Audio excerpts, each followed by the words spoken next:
Tampa Bay Buccaneers is where we have to start. They have 5 primetime games, including the Sunday night game on Christmas Day in Arizona against the Cardinals. They play Baltimore on Thursday Night Football, Kansas City on Sunday Night Football. And Aaron, they kick off with the Dallas Cowboys again, this time on Sunday Night Football. I'm going to start with you here first because this game really, I mean, we were there together last year watching this game, a very close matchup against the Cowboys for the Bucs, ended up coming out on top. What's the storyline for the Bucs this season, and what are your thoughts on that Week 1 rematch in Dallas this year? Yeah, can the Bucs bounce back? And I don't mean bounce back. We all know they were in the playoffs, but can they bounce back to Super Bowl form now that Tom Brady has decided not to retire? And I think we all saw this coming once Tom Brady decided to come out of retirement, that they were going to then get the necessary pieces to be a contender again. I think they're in a good situation. But last year they went through a lot of ups and downs. Their defense wasn't playing as well as they were Super Bowl year.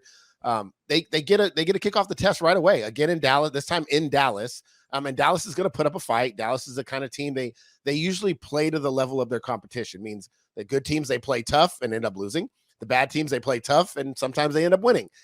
This is a game where Tampa Bay's got to go on the road. Brady's got to see if Gronk is going to be there. Are we going to see a Chris Godwin ready by the start of the season? It doesn't look like he's going to be ready. So a Russell Gage is going to have to come in and fill that role. Obviously, the Antonio Browns are gone. They've re-signed Leonard Fournette, but a new pieces on the offensive line. So these are questions that Tampa Bay is still going to have. They're not coming back with the same 22 starters like they were when they began last year. And I think it's going to be important for them to get off to a good start so there's not that kind of doubt creeping back into the locker room. Because remember, teams like the Rams, teams like potentially the Saints, who has had some success against them, they're not going to be afraid of the Bucs. Like we know they're the Bucs and we know they have Tom Brady, but I don't think those teams are afraid of the Tampa Bay Buccaneers. So I think it's important for Tampa to get off to a good start.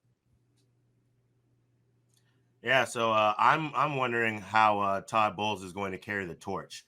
There's a lot from last year's system and the Super Bowl winning year system that's basically still in place. You know, Byron Leftwich is still there as the OC. So I wonder if Todd Bowles, as the head coach, kind of keeps with his specialty. You know, he leans into the defense. They're missing some guys that they've had that they really appreciate who haven't been signed back yet, and then Ndamukong Suh, Jason Pierre-Paul to set up that front line. So I'm wondering if, Todd Bowles kind of just allows Byron Leftwich and Tom Brady to basically handle the offense and do what they do together, while he obviously makes the head coaching calls, but leans more in on the defense to make sure they're settled. Because if they have another injury-riddled season, how do they continue to allow this defense to be one of their strong points on this team to keep them heading towards a winning record and a deep playoff run?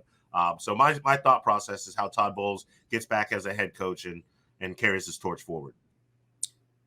I want to piggyback off of one of Aaron's points. He talked about that offensive line, and the offensive line is one that is I'm a little bit worried here. So my storyline here is, how does the loss of some of the offensive line affect the team? Obviously, lose Alex Kappa to the Cincinnati Bengals, lose Ali Marpet to retirement. Those are two staple points on that offensive line.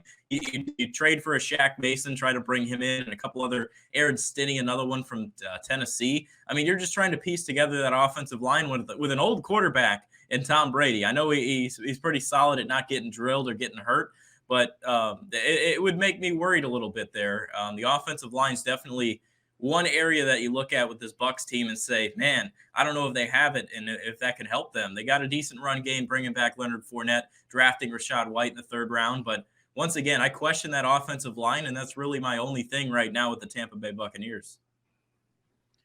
I think is Tampa one of those teams that we're just saying again, like what we said with the Packers the other day. It's like the regular season is what it is. It's just you wait until the playoffs to really judge and start planning and thinking about what this Buccaneers team is. Well, I would contend that just because I think Tampa needs home field in that division. Like, they can't come in second in that division, right? Because if New Orleans, and we'll talk about this when we talk about New Orleans, that's a good football team that was playing really well last year without a quarterback, right? And they almost got into the playoffs last year, and we know Jameis got hurt. I don't think Tampa Bay goes on the road to Green Bay, goes on the road to the Rams, goes on the road to New Orleans and beats those teams.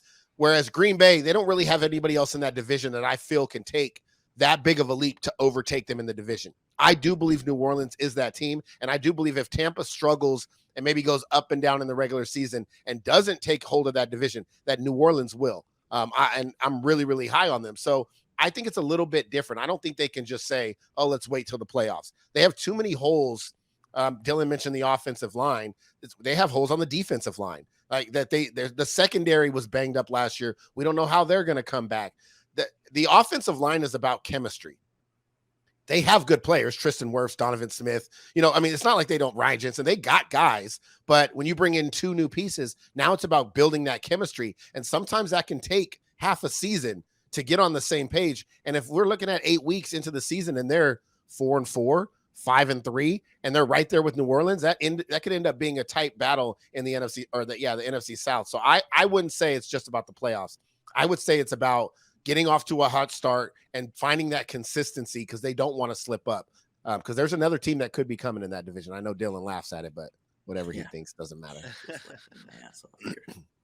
Oof. Well, before we go into that, though, Aaron, what you talk about, like the new pieces on not just the offensive line side, but the defensive side. They obviously drafted Logan Hall.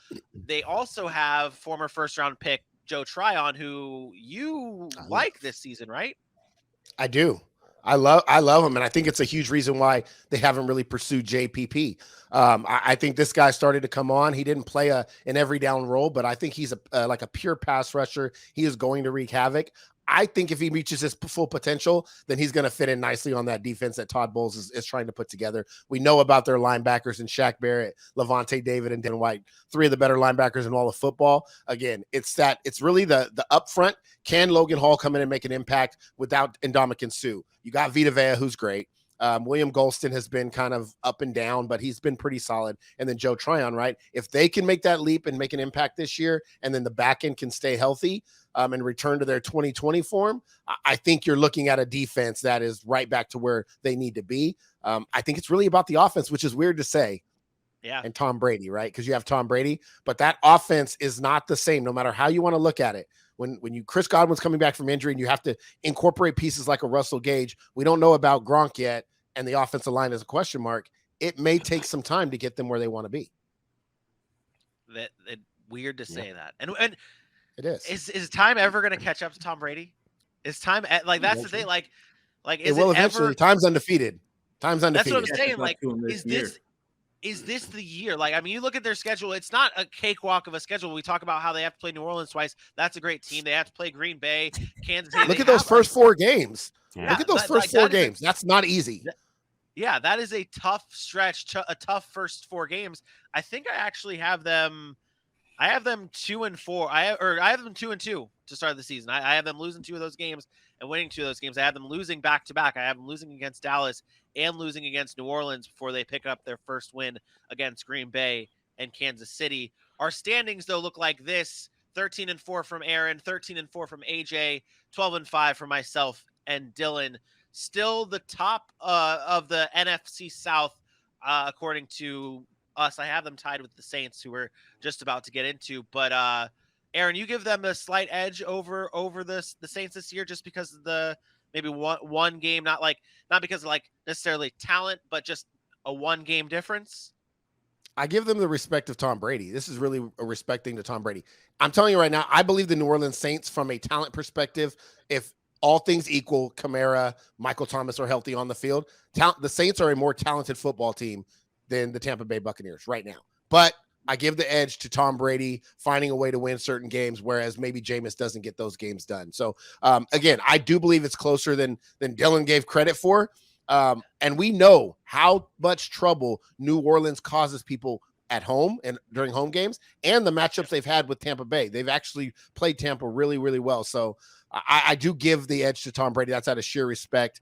I'm never going to guess again when his career is going to take the decline, because it's just it's stupid to do it. We've done it ever since he was 35, and it's 10 years later and he's still doing it. So I've stopped guessing that. Let's just let it play out. Eventually time will beat him.